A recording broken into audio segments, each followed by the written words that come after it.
Welcome back into the GSMC Fantasy Sports Podcast, brought to you as always by the GSMC Sports Network.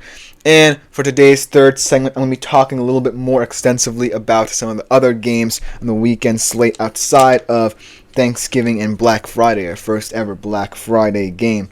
But I am starting off by picking one of these Thanksgiving games, but I wanted to pick 4 games that really stood out to me as the cream of the crop. Because week in, week out, I always try to find an underrated contest. But now that, we're starting to get more exciting matchups that decide a lot more in terms of playoff pictures and seeding, now is the time where I'm going to be picking more exciting games that mean more to certain fan bases, and most importantly, to big bettors out there. So without further ado, let's jump right into my picks for Week 13. Starting off, like I said, with one of the Thanksgiving games, in fact, the most exciting one, like I said during that segment of the day, and it is Dolphins-Packers.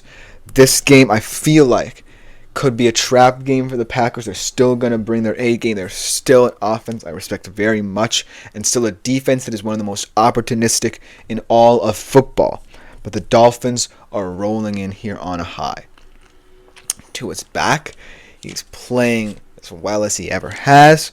And this offense is finding new weapons. Not just, going to the usual guys in Tyreek Hill and Jalen Waddle. Although Jalen Waddle had a big game last week. Jonnu Smith is getting incorporated in this offense. Devon Achane looks himself again. You're getting different weapons rolling and being more utilized in this offense. And they look very dangerous. So, even though the Packers are 3-point favorites here, I think that I have to pick the Dolphins in this one. They just feel like one of the more well-equipped units to really break down this Packers defense. I'm telling you, I'm waiting for the moment where a defense finally solves the puzzle of the Packers defense, because I don't necessarily think, like I always say, that this Packers defense is as vaunted and fearsome as people say it is. I don't necessarily like their front seven. Yes, their cornerbacks are elite. Yes, they generate takeaways. Yes, Xavier McKinney looks like a Pro Bowler, and he probably will be. But this unit hasn't faced an offense that I believe can completely dissect it at every single level in all 3 phases of the game. So that's why I feel like the Dolphins, who are playing very hot, playing very, very good football right now, can go in there and upset the Packers in the last game of Thanksgiving in a thriller there. Taking the Dolphins outright, so against the spread, I think it's going to be a close one though. I'm going to go Dolphins 30, Packers 27. And I think it's going to be a last-minute touchdown from Tua to Jonnu Smith, who's been on a heater these past couple of weeks. It's Little Fettuccine does have a comment here about my favorite personal team, the Seattle Seahawks. Are they getting into the playoffs? I think they control their own destiny, yes. They have one of the tougher remaining schedules out of any NFC West team.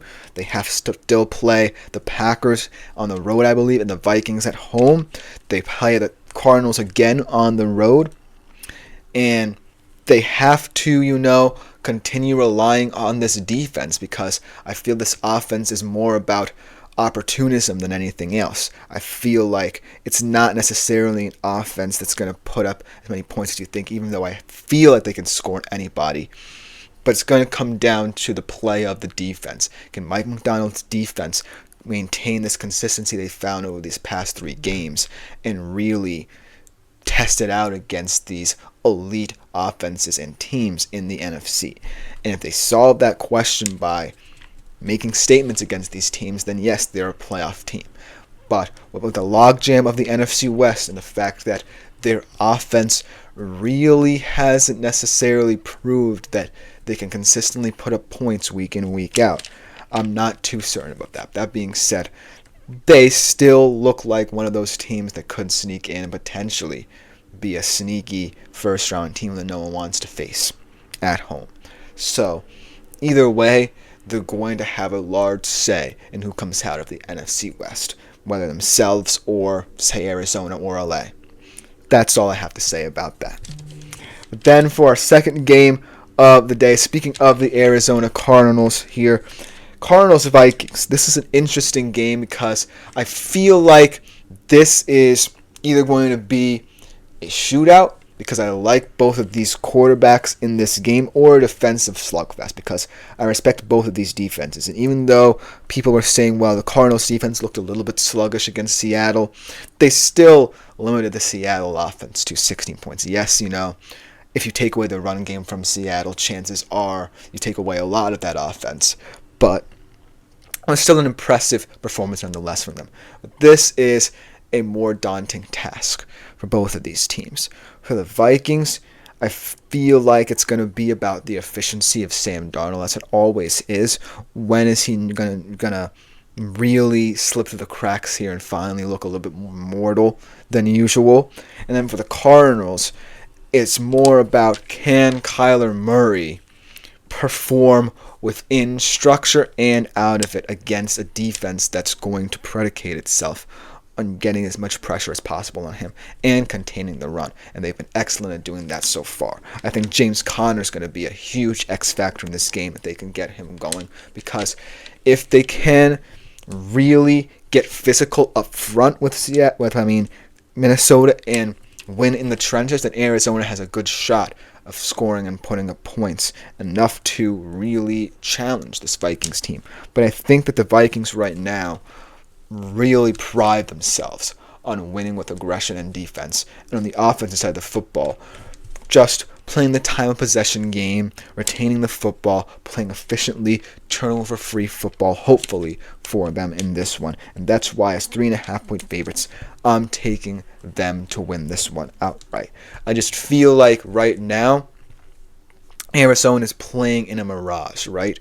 They can't necessarily figure out what they want to be. They got punked by Seattle after the bye, and now they're playing a very tough physical game against the Vikings. So chances are this team is going to slip a little bit. I still think they're firmly in the NFC West race, even if they lose this game.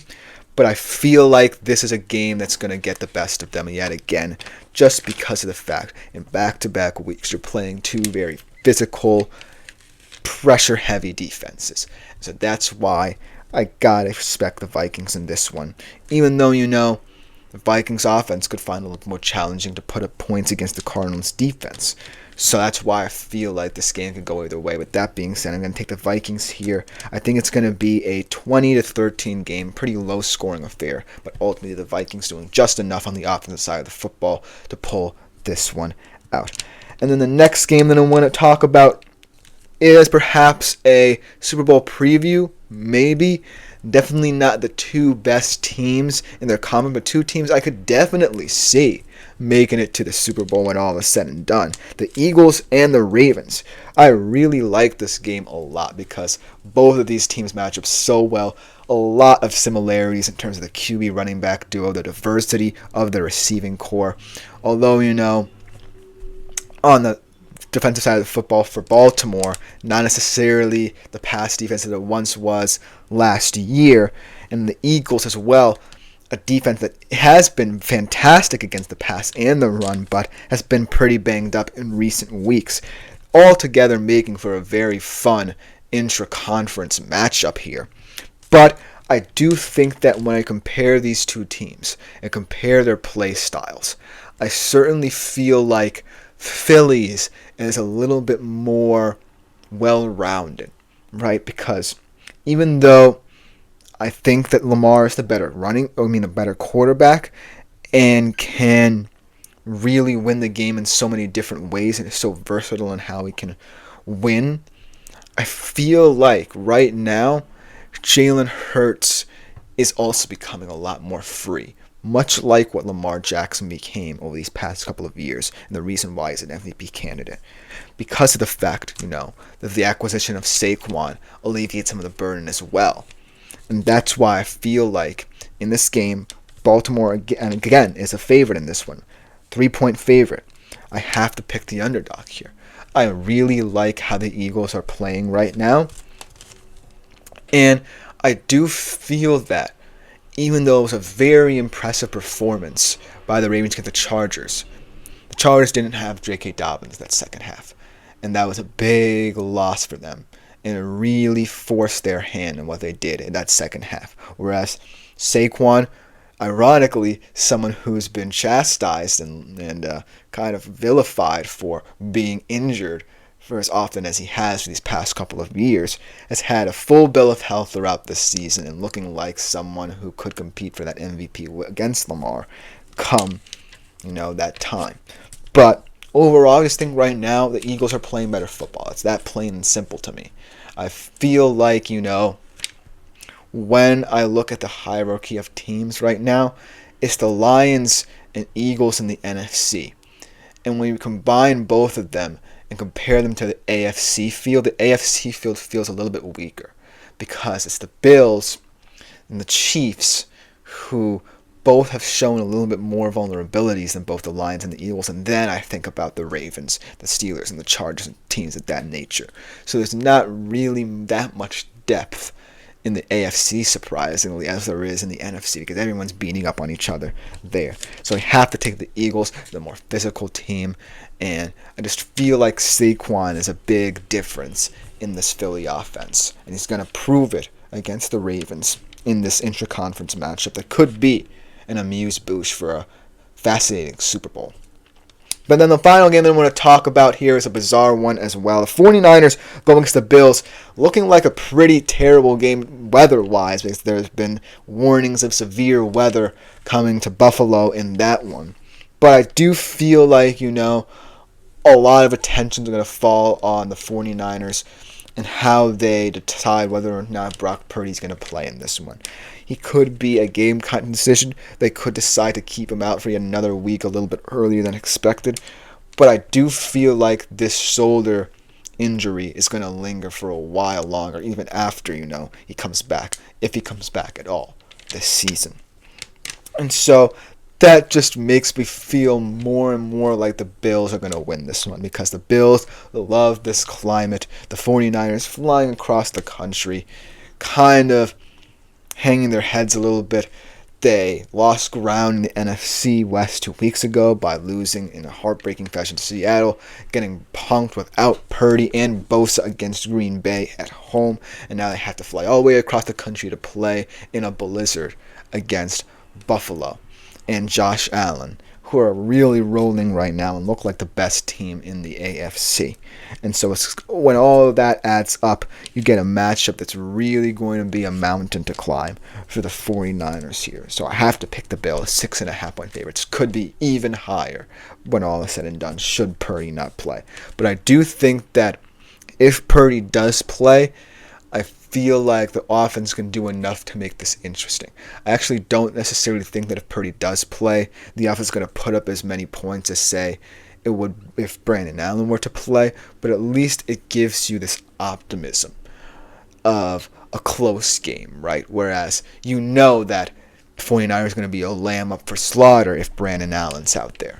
So that's the only thing that I see really making a difference. But let me know what you think in the comments about these games, because all four of them I feel like are the four best games of the weekend. But coming up next, we conclude our positional rankings on today's show with our tight end position. A little bit unusual, as I want to get to my weekly shadow report instead of our defensive rankings, but should be an interesting deep dive into a very volatile position, so you definitely don't want to miss it right after this short break.